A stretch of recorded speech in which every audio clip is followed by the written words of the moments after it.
Hi, M5915. Please introduce yourself.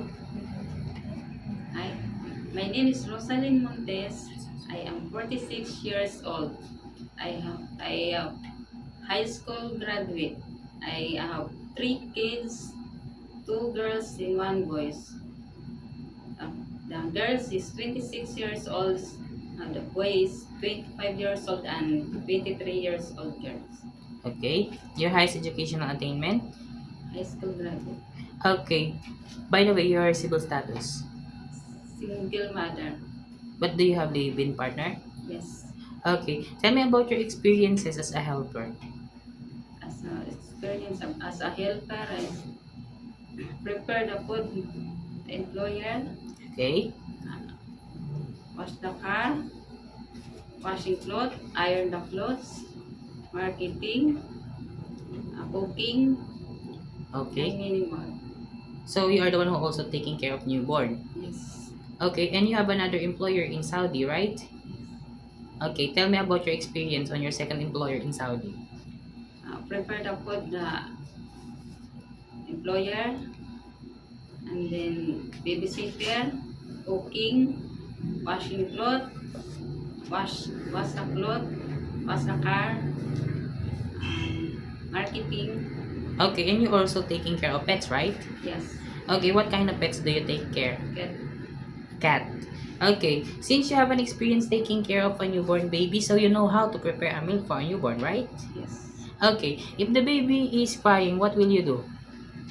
I check the temperature, tummy, and then change the diaper. Okay, if the baby doesn't stop to cry, what will you do? I call the mom, and then I'll do the stop crying. Okay, you will ask the employer what should you do. Yes. Okay, why do you want to work in Hong Kong? I Why? high salary, Okay, and then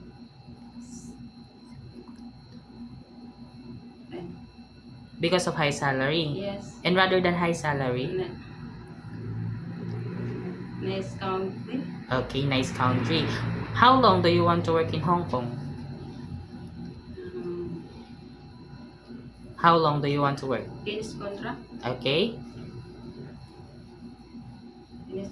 and then If your employer wants you to extend your contract, it is okay with you? yes. Okay. Do you have any idea how to prepare Chinese food? No, But it is okay to you to learn. I willing to learn Okay. and watch the YouTube.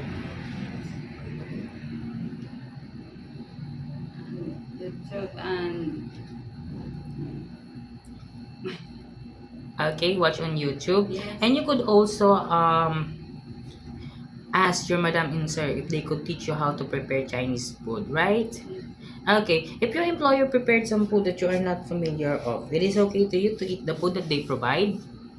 Yes. Okay. It is okay to you to cut your hair into short. Okay, it is okay to you to work on Sunday or in a holiday setup by your employer. Yes. Yes. Okay, it is okay to you to share jobs as a helper. Yes. How about sharing room with kids? Yes. Yes. Okay, if your employers have a pets on their house, it is okay to you to take care of their pets. Yes.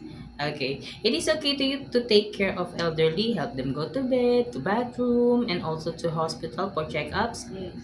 It is okay with you? Yes.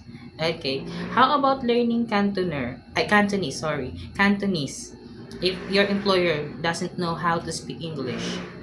I'm willing to learn the Cantonese speaking. Okay.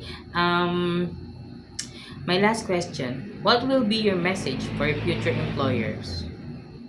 Please choose me, madam, ma'am, and sir. I promise to do my best and hard work, the responsibilities and hardworking and trustworthy. Okay. God bless. Thank you. Okay. Thank you very much, Miss Rosaline. Thank you.